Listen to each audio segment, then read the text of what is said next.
Hey everyone, welcome back to another episode of Catholics Live in Discipleship. I'm your host, Darren Nelson. Let me start by asking you this question.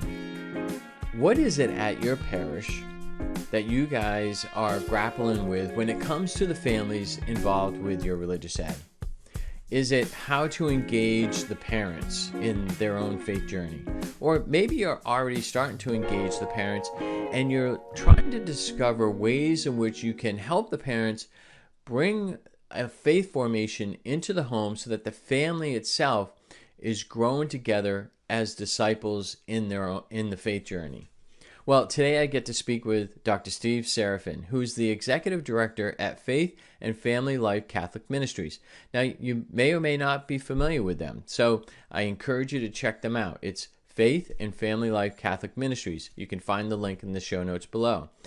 Today, Stephen and I, we talk about the model that they have and how they engage the family, growing as disciples, and helping them to encounter the gospel message, the creed, our salvation history, and the sacramentals in a way that, yes, they're helping the parents and the children to grow as disciples, but they're also bringing it into the home so that the family grows together as disciples and in mission.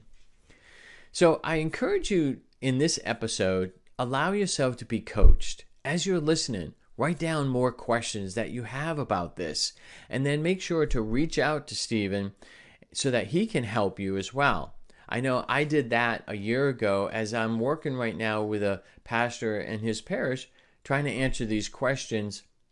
And we have taken a year to look at this model and implement it at the parish.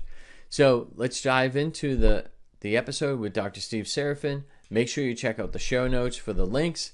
And if you are enjoying this podcast and episode, please make sure you hit subscribe and that you like this episode.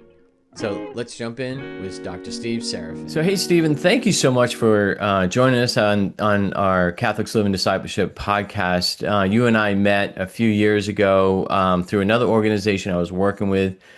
And when we met, I really believe that we had a great connection because we both have a passion for helping individuals grow in their own relationship with Christ as disciples, and most importantly, also for parish renewal in various areas. So I'm excited to have you here because I see you as someone who has great knowledge in helping parishes with developing family formation in every regard. So welcome to the podcast. Thanks, Darren. It's great to be here. I always love having conversations with you. Yeah, thanks. So let's jump into it. You know, right now you're the executive director at Faith and Family Life Catholic Ministries. And something I just want to let the listeners know, working as a consultant with a pastor right now, I am introducing that to a parish. So myself, I've had personal experience with it. I really enjoy the material. We are just starting a small pilot program. So Stephen has been very helpful for us in making that happen and educating us and helping us. So I'm excited to have you share that with our viewers and listeners. So tell us a little bit about Faith and Family Life Catholic Ministries, and then we'll continue. Yeah, sure, definitely. So our apostolate really sprung out of COVID. There was this need for greater support for families in the home in that moment. And so I think most of us were just trying to figure out how we're going to best sort of support these families when they couldn't come to be on premises with us. And so our two co-founders, Father Tim Donovan and Pam Hurwitz, they were active in the ministry in Orange, California for decades now. And they came up with this idea of how do you create faith conversations in the home and do that effectively. And so that's where our ministry really began, is this idea of we say that parents are meant to be the primary sort of witnesses or primary catechists of their children, but we really don't resource families at all to do that and how to embody that. And so we, in a very sort of systematic way, have developed an experience move families to a more comfortability to be witnesses in the home, to be able to have these conversations of faith. And so all of the data that's been coming out recently has said that the number one thing that creates a sustained and fruitful faith life in a child is these just regular conversations that are taking place in the homes, right? It's not the one time at church and then maybe we briefly talk about it here and there at the house. It's like, how do these habits get integrated there? And so it begins there, and then from there, it's just sort of been this sort of peeling back the onion of different layers that needed to develop. So it started with this idea of how do we support families and make it more effective. Then we realized that we also have to build intentional community at the parish. And so how do you connect these families and let them see that the parish is meant to be a family of families? The culture today, I think, really wants us to feel like we're siloed as families and that we're the only ones going through and just fill in the issue that you're struggling with right now. Mm-hmm. And that's what I find in my work with couples, with families, is that that's not the case. And as soon as you're put in intentional conversations with other families, you realize, hey, you know what? We're all wrestling with this. And like, hey, I learned how to do this. This might help you. And you can share something that helped me on this. And it becomes back, we begin to start to see a process that really mimics what the early church was, right? This process driven, this gradual development of faith rather than a cramming of information, and then all based on this intentional community. And so over the last 5 years that we've been doing this ministry, it's now developed into a cohesive like formation suite that's integrated all the way up the life cycle. So you can have young little kids all the way up to adults that go through what the church calls the catechumenal process. Mm-hmm. And so the best image for that, most people know it through the OCIA, RCIA model, but the best image we find for that is the road to Emmaus. And so what we find is that we need to infuse intentionality back into ministry. And so all of our resources, they start with a visit with the individual or the family that's going through that process to get to know their story, listen to them. And when we see in the road to Emmaus is that that's the longest part of Jesus's time with the two people walking away. And so, right, so these two disciples, they're distraught. They just saw this person that he put all their hope and trust in go through this excruciating experience, and they just had all these questions. They were blinded to be able to see, okay, what's next with all of this? Jesus comes alongside them, and they can't see him. Whether it's their grief, their struggle, whatever. That's where Jesus meets them, and I find that that's where a lot of our families are. They know about Jesus. They went through CCD when they were a kid, but they're blinded from seeing his true presence in their current life at the moment. And so we meet them there, we listen to their story, we hear them out, and then we gradually walk with them and give them these stepping stones of faith. And so we give them an experience of the Kerygma, we give them an experience of the creed and salvation history. We begin to awaken the sacramental imagination for them. And then after that, what we see in the road to Emmaus is that their hearts are starting to catch on fire even before we know it in the story. They hear the gospel, they're hearing the good news, they're getting excited about this relationship, what God has promised them, so much so that they invite this stranger that they have no idea who he is into their home. Mm-hmm. They feel that connection, and so they invite them in. Jesus breaks bread with them, and it's in that breaking of the bread that their eyes are open, right? That both conversions, the conversions on the road and that conversion that's happening right now, really are made known to them. And what's fascinating in that story is that Jesus disappears. Right? He doesn't explain it. He doesn't unpack it. But what happens there is what we want, I think, all of our families to have and children to have is this idea of Jesus now doesn't reside outside them. They're not blind from seeing him. He's so intimately connected to them that they can see him under these sacramental signs, these tangible realities, but then he's also this internal reality for them. Mm-hmm. And then my favorite part about that story is that what happens after that becomes a life of discipleship, a life of continual formation and growth. How do we live out this beautiful encounter we just received with now a living, vibrant church? Mm-hmm. And these two, in the middle of the night, where no one would travel at night back in that time, get up and they run all the way back to Jerusalem, 7 miles, right? And they tell their story, they share, they pray with their community. And so what we've established is this systematic approach to walking people through a catechumenal model, giving them the Kerygma, giving them the creed, salvation history, the sacraments, giving them stepstones to live out their faith at church and at home. And then looking at that as an onboarding to a lived life of a further engagement in the community of the parish, the sacramental, liturgical elements of the parish, and then also a discernment of their own apostolate and how their family is being called to now share and be disciples moving Hmm. forward. So I'd say that's our key sort of like approach there. This is very different. It's not the family faith formation of the past. It's also not the religious education model. What Hmm. we're really trying to embody is what the church has been seeking, which is this catechumenal approach that fosters a life of discipleship. Hmm. And at the core of that is intentionality and intentional faith community. Hmm. Hmm. Yeah, and thanks for sharing that. A lot of things going through my mind when when you were talking. But one key word that hopefully the viewers or listeners keyed in on that you kept saying is family, right? Family, family. We're trying to form the family, and I know there's most likely catechists or PCLs or pastors or leaders that are listening saying it's a struggle trying to engage the families.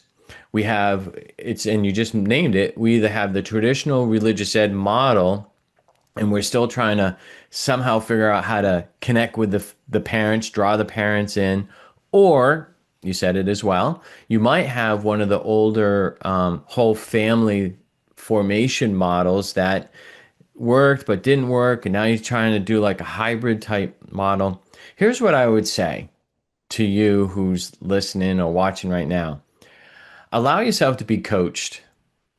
Allow, like, pick up the phone, call Steven, reach out to them, allow you to be coached to see and hear the difference in this model, because there is a key difference. I've looked at several, and maybe you are utilizing some type of family formation and it's successful. I would encourage you to go on our Facebook page and share those successes, because we're all here to support and strengthen one another in this journey for the good of the families, right? Not for the good of each organization, but for the good of the family. So, some very key things, Stephen, that you just shared with us to really help us think about our current model, and also think about what the church is really asking us to be doing in terms of engaging not just families, but everyone at the parish, right? But really these key families that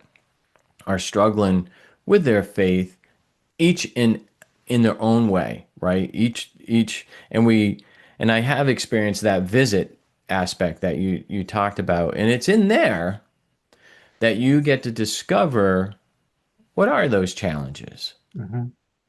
and it's going to speak to something that I want to kind of shift us to. It's a model of accompaniment, right? And there, as well, because you've done a lot of research, you've had a lot of experience, that there are key foundations, key pastoral foundations that we're trying to help foster with key volunteers, leaders at the parish level when we are thinking about these initiatives for our parish, right? We can no longer operate on these old models where let's just do it for the sake it's a good program. No, there are key foundational pastoral formation that we should be fostering. What would you say are some of those key foundations, Stephen, that we really need to be thinking about when we're trying to implement something? Yeah, yeah, most definitely. I think, and as I said, like we have these visits for these families, but what we have been coming to understand is that we also need to have a visit with the ministerial people that we are asking to take on these responsibilities, right? And so I think we've been in, and I've fallen into this as well. I needed somebody to do blank job, and I just was like, hey, can you do this? And Right. without even knowing their story, their background, I Yep. just needed someone to fill that fourth grade class, and that Yep. person was there. But I think that intentionality needs to infuse in the entirety of ministry. And what we when we sort of we compare the visit for the families with the road to Emmaus, and we look for the ministerial visit to sort of the visitation, and where Mary and Elizabeth really get to share in this encounter of Christ at the center of this great call that they both have. And so what's been beautiful is as we begin to work with leaders in the church, and we've been able to do this now for diocesan leaders and parish leaders and catechists and volunteers. And what we're finding is that it's a beautiful start to this journey of being able to back and forth and see how Christ has experienced, or we have experienced Christ in our journey, how it's inspired us to there. And because right there, we're echoing the core foundation of what we need, which is the kerygma. Right? We're able to talk about where we have experienced God's love, right? Where we have maybe fallen away and been redeemed back, right? Where we have sort of drawn on this giftedness that God has given us. And then most importantly, how from being redeemed, how we've now answered the call to now go save and help other people, right? And to walk other people to the same salvation that we have now received. And so I would say like that same catechumenal approach that we do with the families is the same, has the same layers that even as a minister or leader, we should always be revisiting, right? So we should always be having personal encounter and embracing that human side of ministry, to getting to know one another and knowing who we're collaborating with and serving with. Then as a new directory says, the kerygma is not just a starting point, and then we never come back to it. The kerygma is always something that we're holding ourselves up to and saying, okay, hey, I'm at this stage in my life. I had this experience. How does this connect back to the gospel and the good news? And what happens when you do that, the base of your formation begins to be more expansive. And then you can grow deeper in this mystery. And so we've created this tool called the hierarchy of mystery. And so I find that a lot of times we look at evangelization as a linear process, which is just like, okay, I have my desire, I have an encounter, I have a conversion, I learn more about the faith, I then get to be a disciple. And yes, there is that stage of like, that's all leading to that, but each of those layers is ever expansive because we're trying to understand and unpack and dive into a mystery.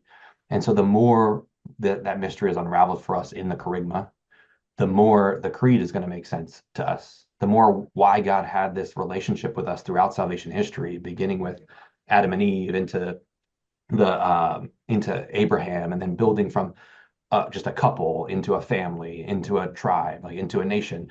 That's the same relationship he wants to develop with each of us. And I find like ministerial leaders, they sometimes don't see themselves in that larger scheme of salvation history. And so how do we form ourselves in that?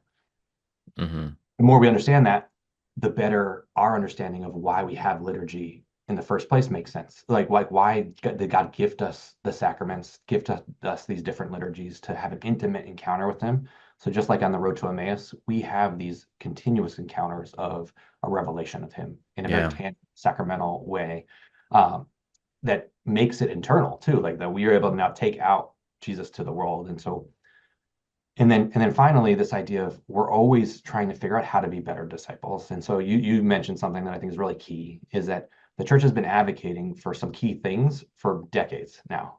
Number one, adult formation is supposed to be the axis of all formation. We don't really do that. And so the adults are key to this formative process. The other side is that we're called to have this sort of catechumenal, this process-driven approach, not just like one-off events and then another one-off event. It's like, how do each of these things that we're doing deepen this person's understanding of this mystery, deepen their integration into the life of the parish, so that they are moving in not just themselves, but in an intentional community to a deeper understanding of what discipleship is. And so taking time to be mentored in what the church has been advocating for, I think is necessary. Unfortunately, up until this point, it's really taken a lot of individuals just trying to wrestle with this and figure it out. And even for anybody who's listening to this, it's going to do that for you. Like it really takes sort of like to look at ministry now as a sandbox of, hey, let's take all these great ingredients that the church has given us. Now how do you put this into a beautiful recipe? And so I find that even for myself, this has been a trial and error all the way through. But what's been different in the last 5 years is that I have seen so much fruitfulness from investing in myself, from investing and trying to seek mentorship from other people who have done this well, and then building off of their fruit that they've seen, that it's now expanding much faster, right? And that I moved from one parish to a new parish now that I'm helping out with. And in 1 year, we were able to get this up and running, where it took me 3 years to get it up and running in my previous parish. So I just think there has been openness to realizing that this is a continuous learning journey for us. I think at times we can feel exhausted and overwhelmed with all the stuff that's happening. And so sometimes we have to sort of like prune some of that stuff and say, okay, hey, how do I begin to do this? And then what I Yeah. also tell leaders is that you can start small, right? You're not trying to tackle this whole thing at once. You're going to Yeah. wrestle with something and then move to the next thing. And that's sort of what you guys have been doing as Yeah. well. And it's funny, exhausted, overwhelmed. I'm sure none of the parish leaders or key volunteers who are listening feel that way at all, right? But no, I mean we do. We feel overwhelmed because I don't think it's so much because of our own faith journey. I think it's because of what we desire for others, and it's very challenging at the parish level. And so Yeah. that becomes overwhelming and taxing on us. And I think that's why our own spiritual life is so important, to help feed us and strengthen us and guide us and discernment and things like that. But, you know, um, the key things that you just had mentioned, that are foundational, the charisma, discipleship, accompaniment. You talked a little bit about accompaniment with the visitations and the accompaniment of one another as leaders. That's something that I really try to help teach at parishes, and so that we come to know our own story and know each other's story, right? And we then have greater awareness of what witnessing can mean in our lives and for others, right? So when we witness to one another, there's transformation happening within us and within others, right? And so what I'm excited to kind of share with the listeners and viewers is that all those foundational elements, which are important for both us and for helping to grow a family, you find in pathways, right? It's built into that, in so many different ways. So can you help kind of tease out some of that, Stephen, for the listeners? Like maybe this is the first time they've ever heard of Faith and Family Life Ministries, and Yeah. they didn't know pathways. So can you tease out a little bit? Okay, we talked about these foundational things, these important things. How does that kind of become fleshed out a little bit in the pathway suite? Yeah, definitely. I think one helpful thing is that all of our resources have the same structure, no matter how it's being used, right? And so you could be using it for leaders, you can be using it for the families. And so what we find is working with leaders, and giving them their own experience of this, that accompaniment experience where you're walking them through an experience of the kerygma, the creed, helping them unpack this idea of like, what does it mean to truly be ready for these the sacraments that we're receiving. I find that's the most effective way, right? But that's the long game. That takes a lot of Mhm. time, and a lot of us don't have that time. And so most of the time we're diving right in, and then we're also trying to do that formation on the back end. And Yeah. so the number one thing that we have found is that the same intentionality that we're asking parishes and parish leaders to now put into their people, it sort of takes us to put into the people who are using the pathways. So like built into our model and our apostolate is really helping with this transition of the faith formation structure. So moving the whole team. And so this is what I find is it takes three key things to do this effectively. I think the first thing is that the whole team has to be on board with the same vision, right? And so we've created this resource called Mission Field, which is a very short document, it's about 40 pages, which really goes through the why, how, what of what the church has been advocating for in the new So, direction. Stephen, you have a doctorate, so 40-page document is short to you, but for a That's lot right. of us, That's right. It's a 40 page with like reflection questions. So it's even shorter than 40 pages. no, And I've there's a lot read of it. I've, pictures. I've read it. It's very readable. It's very Yeah. knowledgeable. Yeah, it's very But you are helpful. right. The 40 pages does not seem like a lot to me at the moment. But it but it was a really helpful document for myself, right? Because that's where the founder of FFLCM, Father Tim, we had been talking for a year or so about this idea of like how is this ministry expansive? And so I think Mm. trying to get your mind around this idea of what is the catechumenate outside of the OCIA, that's like the key thing I think to find is that because like right now every office in the bishops off in the USCCB that has some type of pastoral responsibility have all wrote a document separately that focuses on the catechumenate as the primary mode of sort of handing on formation. And so we Hmm. see it from youth ministry, we see it from the marriage and family life office, and we see it in the new directory. And so it's very clear that the Spirit is trying to promote this, but I think we need to really sit with that as a team and to Mm. realize, okay, how does this actually look? And like, where are these gaps that we have? Like, are we just dumping information into people and not knowing where they're at in that journey? And so it's just going over their head. So I think trying to just take some time, and what I do like at this point in somebody's sort of schedule of the year is just to like work on your team, work on the leadership that's there. Because the second thing, so the first thing is getting everybody on the same vision. That's what Mission Field is there to help. The second thing that I find that is necessary is building out a support team around your core team. So you and I, Mm. we've worked with a ton of different parishes before, right? And we are struggling to find form leaders to take on parish leader roles. We're also some parishes have either the pastor and the PCL, and then that's it, right? Like there's no anybody else to pull in there. So ministry was never meant to be done alone. Like we see Right. it from the very beginning. Jesus sent out the two. They came back to a community of 12, and then that grew to 36, and then it grew to 72. And it was always this communal support and driven in pairs or beyond that. And somehow we've gotten into this idea of like, okay, I'm going to wear all these hats. I'm going to wear the badge of courage that I can do all these responsibilities. But it takes away from the actual fruitfulness of being able to accompany the whole body, because it's impossible for one person to accompany a whole parish. You can probably effectively accompany 3 or 4 people. Yeah. And and so what we have established is, how do you bring what are some of these like formation, like team building resources that bring other people onto this shared mission with you? And then what role would they be most effective in? Hmm. Because you might be able to train people that are very passionate and can be a facilitator. Another key role that I think helps with the accompaniment process that I think we lack is when we're dealing with families. So often we'll just like sorry, when you're dealing with parents, so often we'll just speak to them, right? And just like give them concepts. And then we just maybe we'll have them discuss together. But if there's no one companioning them through that conversation, it's just going to be talking about like what's happening that day. Like it's going to veer Exactly. off over here.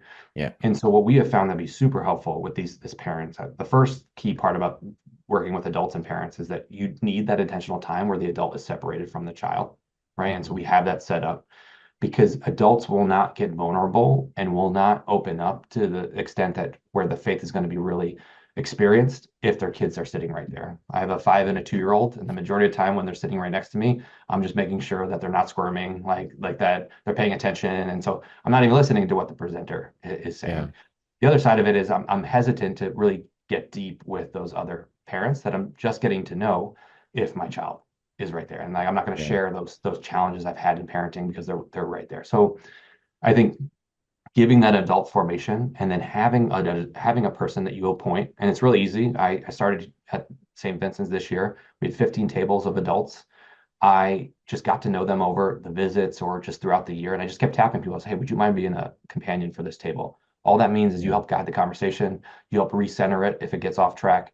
And then if something alarming comes up, you can bring it to me and we can add it to our intercessory uh, Yeah. team. And so, Yeah.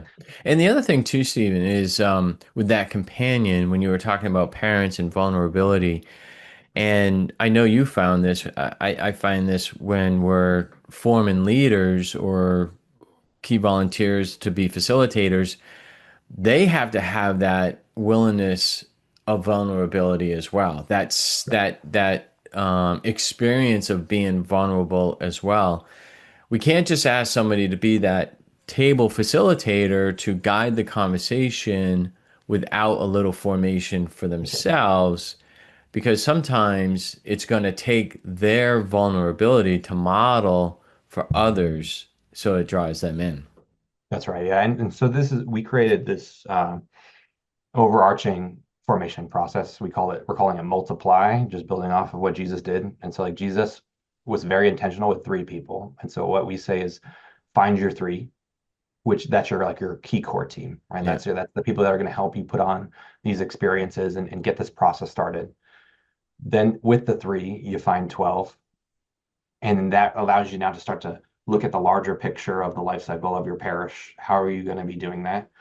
Um, with that 12, though, we put them through a series of formations. So you do like our Seek for Adult resource, you do our Root for Adults. So it gives them the charisma formation, that gives them formation in the creed and salvation history. But then we just created these series of workshops that are really meant to first get everybody on that same vision of like what it's called to be a missional church. And so I think a lot of time we spend a lot of time trying to discern, okay, what's our mission statement of our parish? And we don't really have to do that because Jesus gave us that mission Yeah. statement. At the very core, it he said like, right, we're meant to go out and make disciples of all Yeah. nations, right? That's like at our core, that's what all of us should be doing. Every baptized Catholic should be doing. Yeah. But I think getting people on that core and then trying to help them unpack the vision of what that looks like here at the parish. And so we've created that. We've also created a series of workshops of what are the qualities and attitudes that go into uh, being a leader of faith, being a minister or leader. How do you look at collaboration as a key aspect to that? I think there's tons of tools out this. We've created our own version of this, but there's tons of like, okay, how do you evangelize? What are the key skills needed to do that? And then the other one is that we created how do you build out an accompaniment team? What are some key roles that are needed? And then we've created a workshop for each of those roles to like form them in that. So you don't just throw someone in as a catechist and they have no formation of what to do, right? You Hmm. don't just throw someone in as a companion and they're just like, I don't know how to facilitate these conversations that are here. And so Yeah. so now, as I was saying, like this has been like the what's been unraveling over time of okay, what's the next thing we need to develop? And I find that that's the key part. So like the first one is everyone's on the same vision. Second is that how do you build out a support team that's going to be primarily volunteers? And then the last one I would say is once you roll it out to your people, you just have to have confidence in it. Yeah. And I think you get the confidence by going through it yourself, by seeing it, like as you encountered Seek, like you got to understand it a little bit more. The but that confidence that's what families are looking for, right? They want this like a consistency. And so a new document just came out to from Notre Dame, the Institute for Church Life, a new journal article, which really puts all of the data of like where we're at right now in the church. But they advocate for three things: consensus, certainty, and credibility. And so when you're going to roll out a model like this, I think you need those three things that are just coming forth from your team. Yeah. So what's the name of that document? So, Yeah, it's called religious transmission, okay. and it's a solution to the church's biggest problem. All So, right. so I Well, think you we'll guys, make sure that we include that as a link, yeah, if it's available as a link. One of the things that I really appreciate I hear you saying about pathways from Faith and Family Life Ministries is that there's no assumption that a parish will know exactly how to do this. And here's what I mean by that. There's as an organization, you have provided some very good training to to help form your key volunteers or leaders in the way in which to accompany the family. Because oftentimes when a parish, a PCL or a pastor is just trying to discover a new type of, let's just say, program for the moment, they'll grab that and they'll say, this is what we're going to do now. And oftentimes there's not a lot of there's an assumption there that it's just something we already have we already have the catechists and they know what to do. So now we're gonna try this one because I seem to like the content a little bit better, or there's just a few new things. There's not That assumption is not here. yeah, What you are saying is we want to help form you in shifting, almost like we say this often in parish renewal, shifting from a more older maintenance type mindset to being more mission focused. And therefore, we're not going to assume that you understand what that means. We're giving you the tools to help you grow in that, right? yeah. Is that a good way to? That's exactly it. And we've been fortunate enough over the 5 years, more and more people are coming to um, learn or ask about what we're doing. And so we're probably working with about 160 parishes currently across the country and some internationally. And what I have found is that every single parish is completely different, right? Like Mhm. in the team you have, the space you have, Yeah. the demographic that you're supporting, the cultural background of your parish. And so that's why on our end, it takes this intentionality. It's like our second step. It's the first thing we tell people to do, read mission field. The second thing is meet with us as a team so that we can sort of like spread this out for you, right? And so, and then we have what's been fun now with over the years that we've doing this, we've have a good substantial amount of people that have seen the fruits of their labor for the last few years. And we've brought them on as sort of parish coaches and contacts so that they can help with people in their local regional areas as well. But that's what I do find is that idea of we talked about this a little bit, is that I think sometimes our frustrations come from is that we have been working tirelessly, and there's people in ministry that have been bending over backwards, trying to be creative, trying to innovate, trying to do all these things. And it's exhaustive when you do all that and you don't see the fruit coming from the Yeah. hard work that you're putting in. And Yeah. it can build up this resentment that's there to or these assumptions that we have in our brain of like what parents want or not engaging and so on. And so I think it's important to take a step back and to invest a little bit in ourselves. And what I find even with the Seek experience that we do, it's meant to be a retreat. And so it was beautiful. We got to run the Seek experience for 5 diocesan leaders and some other teams back in October. And what was beautiful to see is how all of them got uh, they said that they didn't realize how much they really needed an experience of the charisma, right? Yeah. How much they needed to re-encounter this personal relationship with this human, with this real living person, right? That is their creator, so that they can be re-inspired to go back out. And I Yeah. think at times we just keep going and going and trying, but we don't go back and say, hey, like let me invest in my personal time with Jesus so Yeah. that I can now be re-inspired to go back out. Yeah. So let's help our viewers, listeners connect with you. I know you guys do webinars. You know, Mhm. there's you have a website. We're going to put all that links in the description for you guys so you can connect. You are familiar with the Catholics Live in Discipleship website. You can go there. You'll see Stephen and all the contact information there as well. But Stephen, what's the give them some ideas as to how to connect with you, and then we'll end our time from there.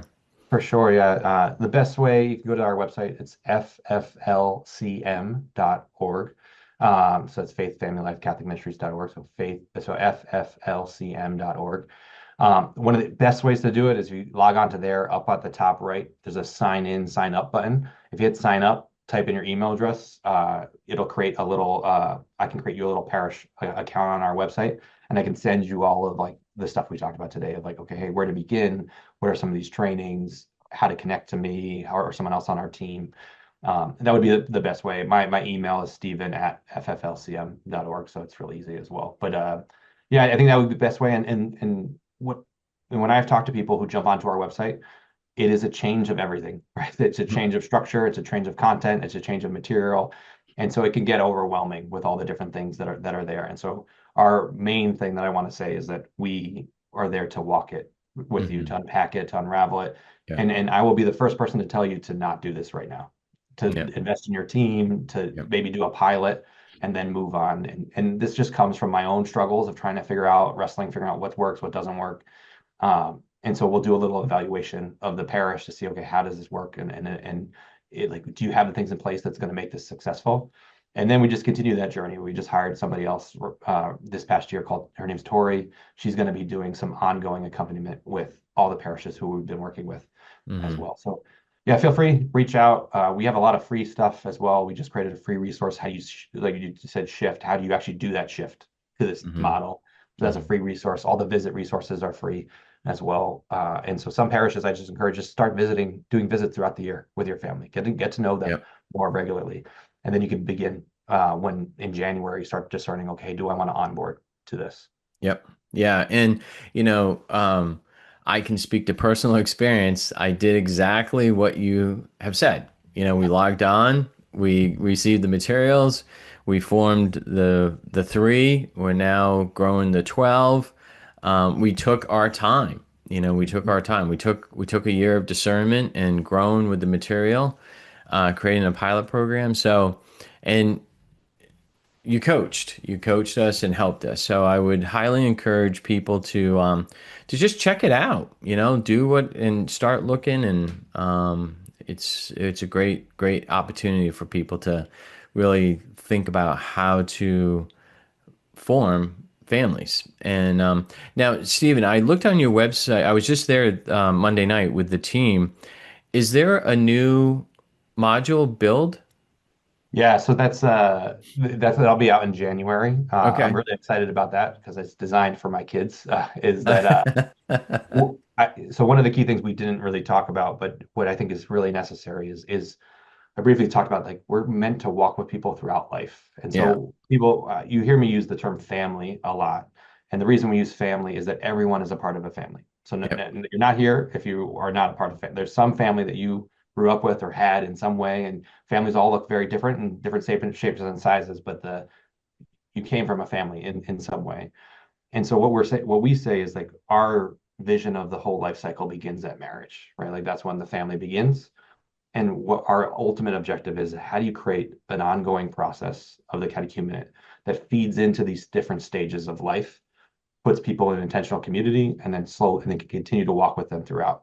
So Yeah. often right now, we just invest in certain areas of Yeah. formation. It's like mostly K through eighth grade. Like, that's where almost all of our resources go.